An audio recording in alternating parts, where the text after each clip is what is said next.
Apakah sudah terlihat Pak Agung? Ya, Pak sudah sudah, ya, ya Bapak ya. sudah. Baik, baik Bapak Ibu. Pertama sekali saya Nugroho dari KSW Salatiga. Kebetulan LPTK kami juga menerima PPG ya. Bahkan informasinya besok di skema guru tertentu itu sampai di tahap 4 gitu ya, tahap 4. Informasi awalnya katanya tahap 4 ini akan bisa disebut tahap pembersihan. Dalam arti semuanya berarti harus habis di tahun 2025. Jadi nanti setelah tahap 3 yang bersama dengan kita ini di room sebelah, besok ada lagi tahap 4 gitu ya. Nah, setelah itu berarti tahun depan semuanya sudah masuk skemanya prajabatan atau calon guru gitu ya. Nah, Bapak Ibu yang tahap 2 sekarang tanpa terasa kemarin kita belajar sudah pembelajaran mandiri. Nah, sekarang sudah masuk UKP PPG ya Bapak Ibu ya. Nah, mohon izin menyampaikan secara gambaran dulu gitu nggih. Gambaran dulu.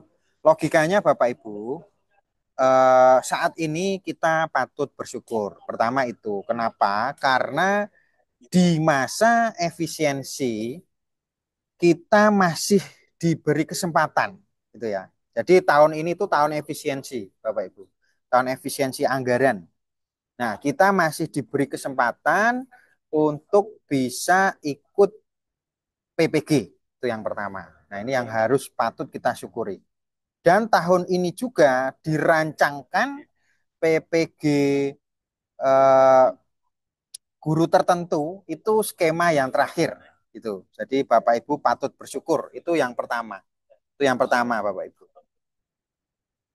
Oke, saya lanjutkan slide-nya. Nah, apa yang baru?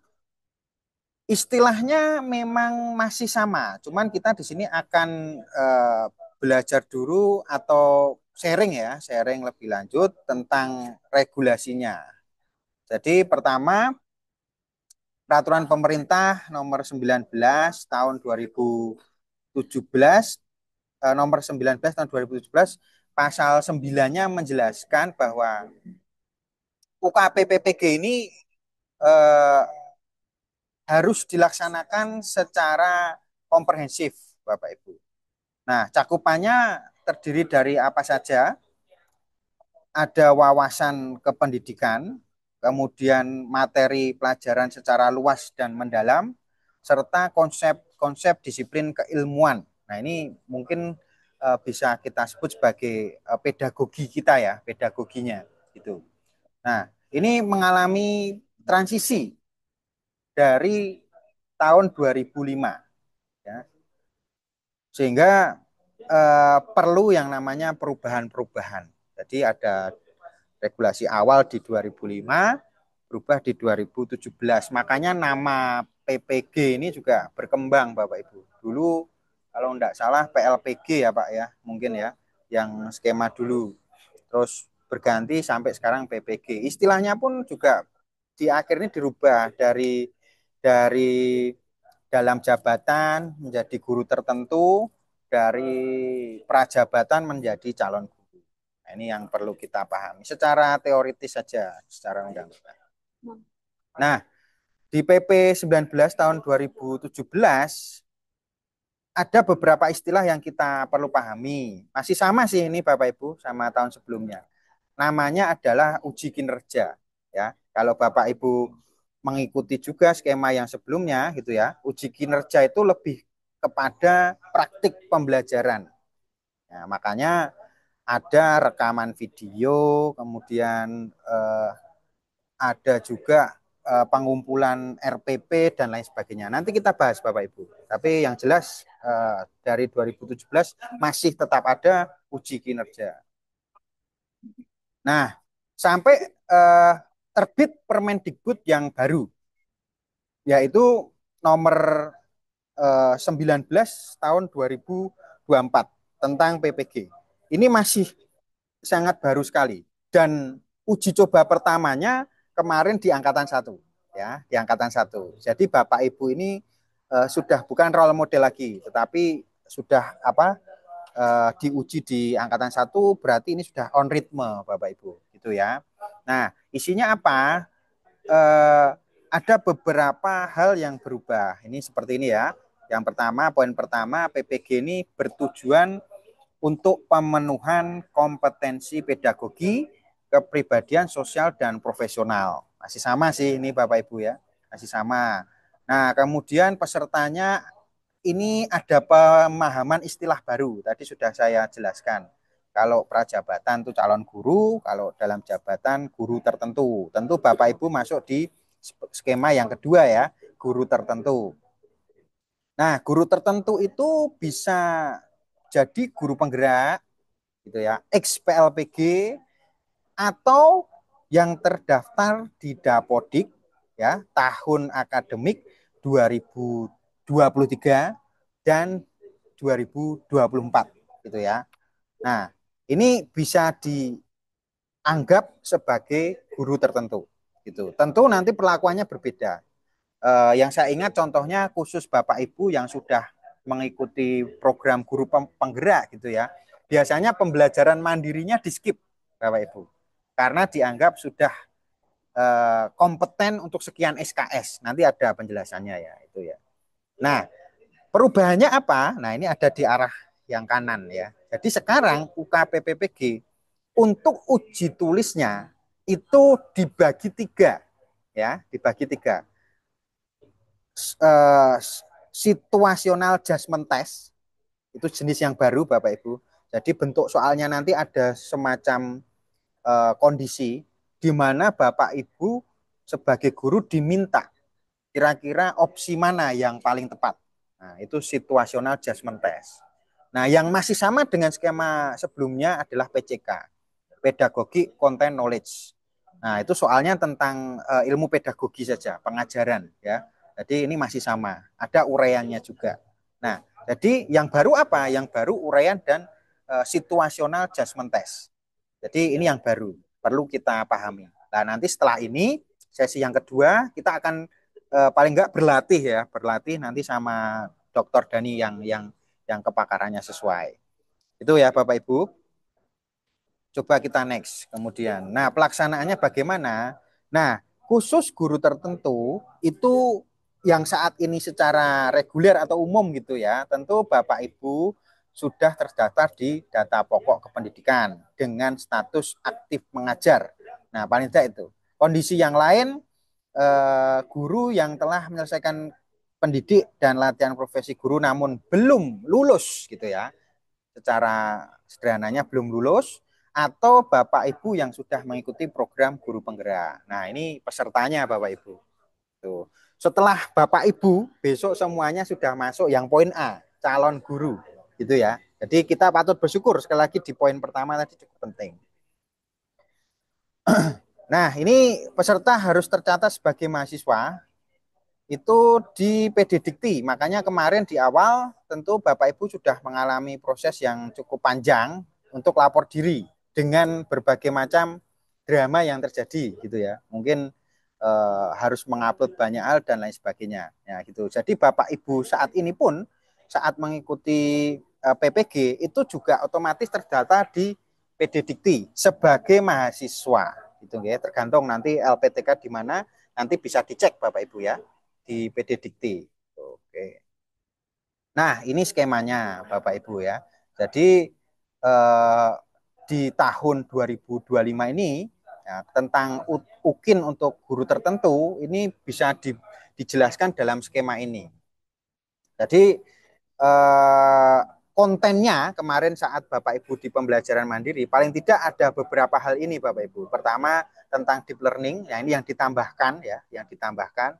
Kemudian tentang pendidikan nilai dan juga khusus untuk konseling guru non BK ya. Ada 3 part ini yang ditambahkan di UKIN 2025. Nah, ini Bapak Ibu nantinya sudah akan terintegrasi pada Untul. Untul itu ujian tulis ya, ujian tulis dan UKIN-nya. Ya, nanti terintegrasi. Nah, bentuknya seperti apa nanti di part sebelumnya akan saya jelaskan. Nah, untuk jalur tulisnya nanti akan ada tambahan 15 soal ya, ada 15 soal tentang situational judgment test ya. Jadi ada situasi yang Bapak Ibu harus pilih jawabannya. Gitu ya. Dalam rangka mengakomodasi tiga komponen tadi. Kemudian untuk UKI-nya nanti juga akan instrumennya berubah. Nanti akan saya jelaskan gitu ya. Jadi studi kasus itu kalau yang kemarin masih general, sekarang ada studi kasus untuk media gitu ya. Untuk LKPD itu secara khusus nanti akan dijelaskan Bapak Ibu. Nah, ini pertama Bapak Ibu paling tidak besok tidak kaget ya bentukan soalnya seperti apa. Nah, ini kalau ini kontennya Bapak Ibu ya, konten mata kuliah, saya rasa Bapak Ibu sudah mengikuti pembelajaran mandiri, jadi tentu tidak kaget ya dengan kondisinya. Jadi kalau untuk guru tertentu, itu ya, untuk yang guru lulusan PGP ya, dan ex-PLPG ini sudah otomatis diberikan pemenuhan beban belajar 36 SKS sehingga langsung tes Bapak Ibu. Tetapi kalau yang terdaftar di Tapodik, nah ini baru diberikan pemenuhan SKS-nya 27 SKS dianggapnya. Sehingga ada 9 SKS yang perlu Bapak Ibu selesaikan pada pembelajaran mandiri.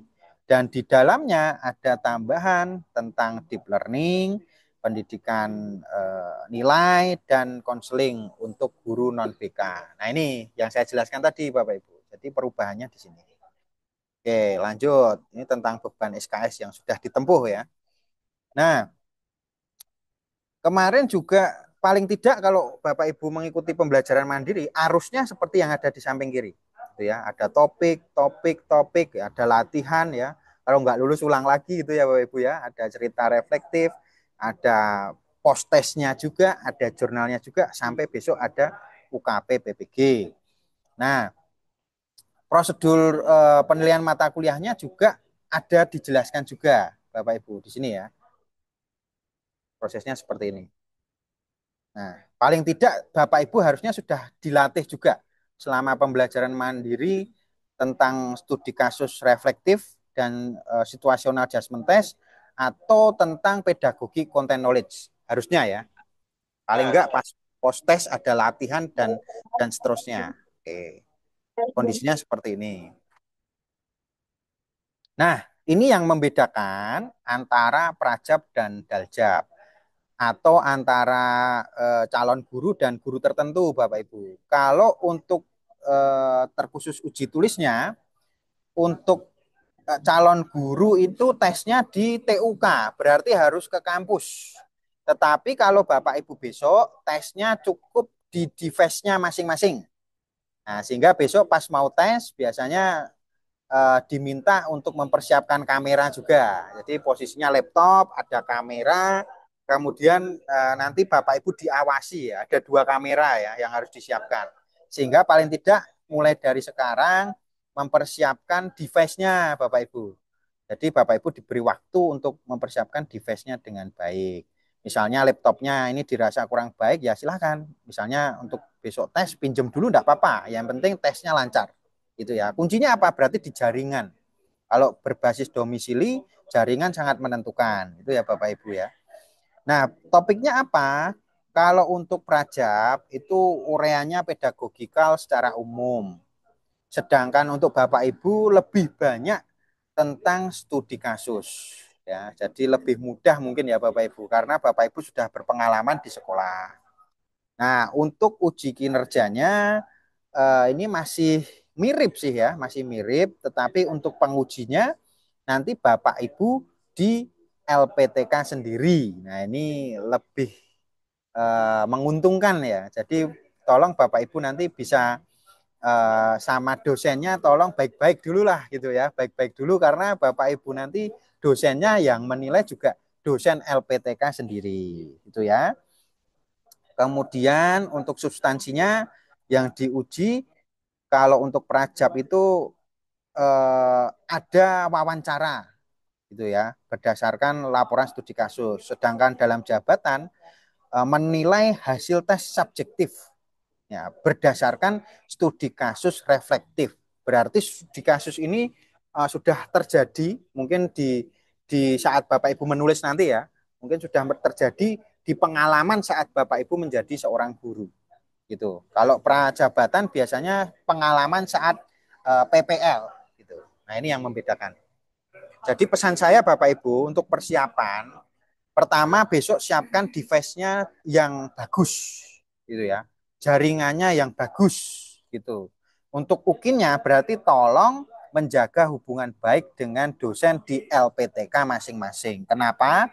Karena yang menilai juga dosen LPTK Bapak Ibu sendiri. Begitu ya Bapak Ibu ya. Oke, kita lanjut. Nah, ini untuk model kompetensi gurunya. Sebenarnya yang dinilai mirip sih Bapak Ibu ya, antara Prajab dan Galjab sama saja. Nah, ini ada kompetensi pedagogi, kepribadian, ada sosial dan profesional. Sehingga nanti Bapak Ibu harus memahami ya, kalau kompetensi pedagogi, materi apa yang harus saya siapkan. Logikanya ya mulai dari perencanaan sampai evaluasi harusnya bisa. Kalau kepribadian sebagai seorang guru harus bagaimana. Kalau kompetensi sosial berarti biasanya yang dibahas itu tentang MGMP atau guru teman sejawat. Nah, sehingga nanti tolong dipersiapkan. Kalau profesional sesuai bidang, misalnya mengajar ekonomi ya tentang ekonomi, tentang ke-SD-an ya ke-SD-an, tentang IPA ya IPA dan seterusnya. Nah, ini untuk model kompetensinya. Oke. Nah, lalu untuk uji tertulis. Nah, Bapak Ibu, saya bisa sampaikan, ini mohon maaf ya, mohon maaf, hampir sebagian gagal peserta PPG khususnya dalam jabatan itu diuji tulis. Itu. Kenapa? Karena uji tulis ini yang mengkoreksi itu adalah komputer, Bapak Ibu. Ya, yang mengkoreksi komputer. Dalam artian apa? Jika jawaban Bapak Ibu salah, berarti terdeteksi juga sebagai jawaban yang salah gitu. Sehingga khusus untuk uji tertulis ini terutama di soal situasional judgment test dan juga PCK tolong bisa dipersiapkan sebaik mungkin. Bisa latihan terus gitu ya. Paling tidak bersama MPK, setelah ini ada sesi latihan bersama Bapak Dr. Dani Kusuma sama Bu Vena ya. Paling tidak Bapak Ibu nanti sudah punya gambaran gitu ya. Itu ya Bapak Ibu. Jadi nanti petanya kurang lebih seperti ini. Nah, nanti untuk pengujinya bagaimana? Nah, pengujinya paling tidak Bapak Ibu ini saya beri gambaran kalau kita dalam artian sebagai penguji. Penguji nanti ada dua atau satu pasang, dua orang. Satu sebagai dosen, satu sebagai guru pamong. Yang dinilai apa? Ada 2 poin seperti yang ada di awal tadi ya. Ada uji kinerja, ada uji tertulis. Kalau uji kinerja berarti yang dinilai itu RPP atau modul ajar. Saya rasa kebanyakan sudah modul ajar ya pakainya ya. Saya rasa ya. Tapi kalau di himbauan yang terakhir menggunakan RPP pun tidak masalah. Jadi mau pakai kurikulum merdeka atau mau pakai yang sudah deep learning tidak dipermasalahkan. Kemudian ada video pembelajaran. Nah, nanti mungkin ada sesi khusus seperti apa namanya teknik mengambil video yang baik itu seperti apa. Paling tidak kalau besok ngambil video Bapak Ibu harus melibatkan teman. Itu sudah pasti. Saya tidak menyarankan mengambil sendiri. Gitu ya. Jadi Bapak Ibu besok pas ambil video ya sudah fokus mengajar. Selain itu biar dibantu teman, ya. Nah, ini dibantu teman. Dan angle-nya saya sarankan ada dua. Kenapa dua? Nanti bisa pakai backup Bapak Ibu. Kalau yang device yang di depan itu kurang bagus, bisa ambil yang belakang. Jadi untuk cadangan, tidak begitu. Ya, kemudian ada studi kasus reflektif. Nanti saya jelaskan ada sedikit perubahan. Nah, studi kasusnya nanti bisa pakai LKPD, kemudian bisa pakai media, bisa pakai strategi pembelajaran dan lain sebagainya. Nanti saya jelaskan, ada materi khususnya Bapak Ibu. Nah, nanti uji tertulisnya seperti yang saya jelaskan di awal dibagi dua. ya, bisa situational adjustment test dan PCK. Ini total soalnya sudah dijelaskan ya, 30 dan 35. Berarti Bapak Ibu harus betul-betul menjaga stamina. Stamina dalam mengerjakan. Jangan sampai terjebak di satu soal yang susah. Karena nanti waktunya akan habis. Gitu ya. Oke. Nah, ini untuk yang studi kasus reflektif. Nah, di sini disarankan ada 4 kunci Bapak Ibu. Jadi nanti saat Bapak Ibu membuat studi kasus, paling tidak menjelaskan 4 hal. Ya, masalah yang dihadapi apa, bagaimana mengatasinya, keberhasilan dari solusinya itu bisa diukur, dan juga hikmat yang bisa diambil. Jadi ada 4 poin. Nah ini mungkin bisa dicatat ya. Ini cukup penting ya. Jadi kalau sudah ada 4 poin itu kemungkinan aman, ya. Sebagian besar aman. Tuh. Nah lanjutkan. Nah inilah yang menjadi 4 konteks yang baru Bapak Ibu. Kalau sebelumnya ini tidak ada, sebelumnya ini tidak ada. Cuman sekarang bisa dibagi ke dalam 4 konteks. Yang pertama itu media, ya. Jadi masalahnya bisa berkaitan dengan media. Yang kedua itu masalahnya LKPD, lembar kerja peserta didik, ya. Itu bisa jadi. Kemudian ada strategi pembelajaran dan juga masalah penilaian atau evaluasi gitu ya. Kalau Bapak Ibu yang sudah ikut BIMTEK tentang deep learning kan ada sumatif, formatif gitu ya. Terus ada timbangan itu ya Bapak Ibu ya, mana yang lebih berarti. Nah, itu dibahas di sini. Jadi ada 4 konteks untuk LKPD-nya, untuk studi kasusnya. Nah, ini yang baru. Nanti ini bisa dicatat juga. Nah, kemudian nanti bentuk penilaiannya, nah ini saya kasih apa istilahnya ya, gambaran Bapak Ibu. Jadi nanti Bapak Ibu pasangan penguji itu kurang lebih hanya menilai seperti ini, ya. Jadi setelah melihat studi kasus Bapak Ibu, mereka tinggal memilih apakah studi kasusnya masuk di kategori penilaian yang mana.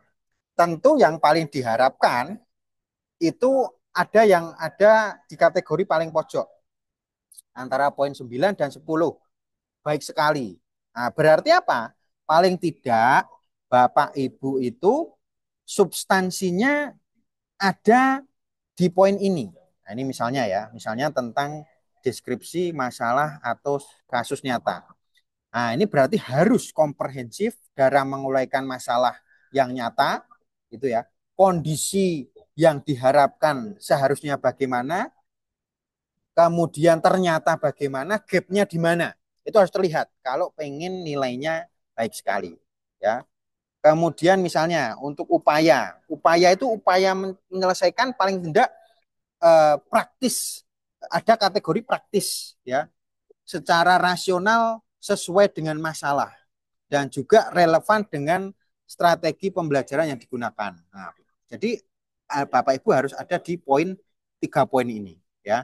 Yang di atas juga harus ada di 3 poin ini.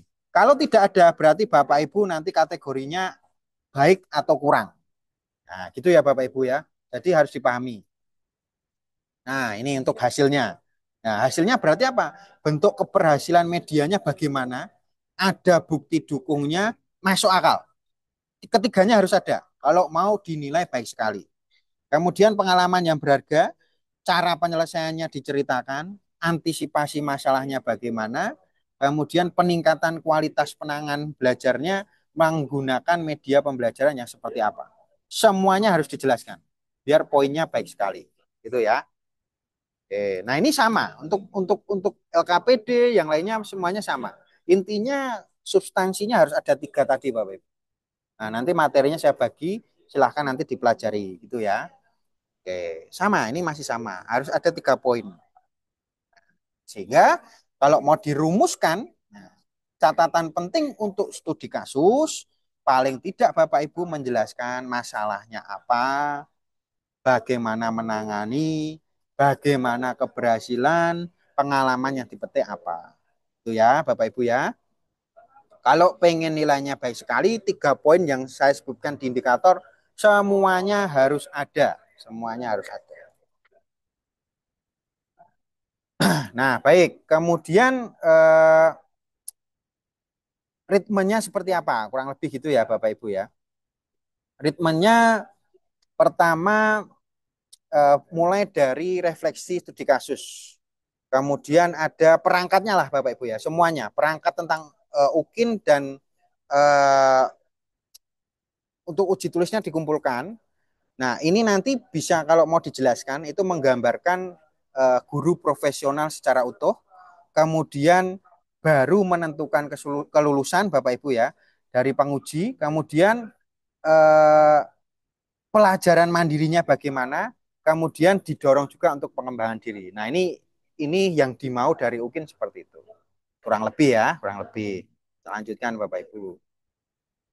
Nah, ini best practice tentang masalah penguji saat UKIN. Bapak Ibu nanti bisa mempelajari. Kalau untuk yang poin yang samping ini mungkin tidak usah dihiraukan, itu urusan penguji ya. Tapi Bapak Ibu, kesalahan yang sering dilakukan oleh mahasiswa ada di samping kanan. Pertama, RPP yang dibuat dan diupload tidak lengkap. Berarti apa? Lampirannya tidak dilampirkan, tidak ditandatangani, itu ya. Kemudian komponennya tidak lengkap. Nah, ini bisa terjadi, sering terjadi. Video yang diupload itu juga tidak lengkap gitu ya, atau tidak bisa diakses, atau videonya disisipi lagu yang terlalu keras. Nah, ini menyebabkan mahasiswa justru nilainya tidak maksimal. Nah, kadang-kadang diupload di YouTube itu juga berbahaya Bapak Ibu. Makanya saya lebih merekomendasikan video itu diupload di Google Drive. Kenapa? Karena kalau di YouTube kadang-kadang kena copyright ya. Misalnya pakai lagu tertentu malah kena copyright. Jadi saya sarankan uploadnya itu justru malah di Google Drive. Nah, kemudian yang sering juga terjadi video yang diupload itu tidak bisa dibuka. Dalam artian aksesnya dibatasi.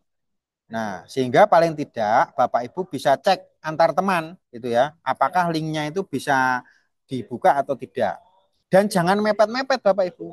Kalau mengupload berkas UKIN jangan mepet-mepet. Karena kalau mepet nanti tidak maksimal gitu ya. Kalau jauh-jauh hari bisa saling cek. Paling enggak begitu ya. Oke. Nah, ini nanti rekap penilaiannya. Paling tidak ada banyak nilai ya Bapak Ibu ya tentang RPP, pembelajaran nilai portofolio gitu ya dan lain sebagainya. Jadi nanti kalau mau dijelaskan secara konsep ya semua nilainya itu di rata-rata. Yang sering jatuh apa? Di uji tertulisnya. Nah, sehingga hati-hati, Bapak Ibu harus hati-hati sekali. Karena sekali lagi saya tekankan ya, uji tulis itu yang mengkoreksi itu sistem gitu. Sehingga kalau Bapak Ibu salah di uji tertulis, ya terdeteksi salah. Tetapi kalau UKIN itu yang menilai biasanya dosennya sendiri. Makanya tadi tipsnya adalah jaga hubungan baik dengan dosen Bapak Ibu masing-masing. Begitu, nggih? Nah, sehingga nanti saat prosesnya ada fasilitator namanya Bapak Ibu. Itu biasanya dari LPTK, adminnya biasanya ya, admin LMS itu akan membantu apakah Bapak Ibu itu sudah dikerjakan secara lengkap atau belum. Tapi jangan terlalu berharap Bapak Ibu. Anggap saja tidak ada ini, biar Bapak Ibu tetap fokus dan apa namanya eh, memastikan bahwa pekerjaannya sudah selesai semua. Itu ya. Nanti ada fasilitator. Biasanya admin LMS di LPTK masing-masing. Selesai. Oke, mungkin dari materi saya ada yang mau didiskusikan Bapak Ibu sebelum ke Pak Dani.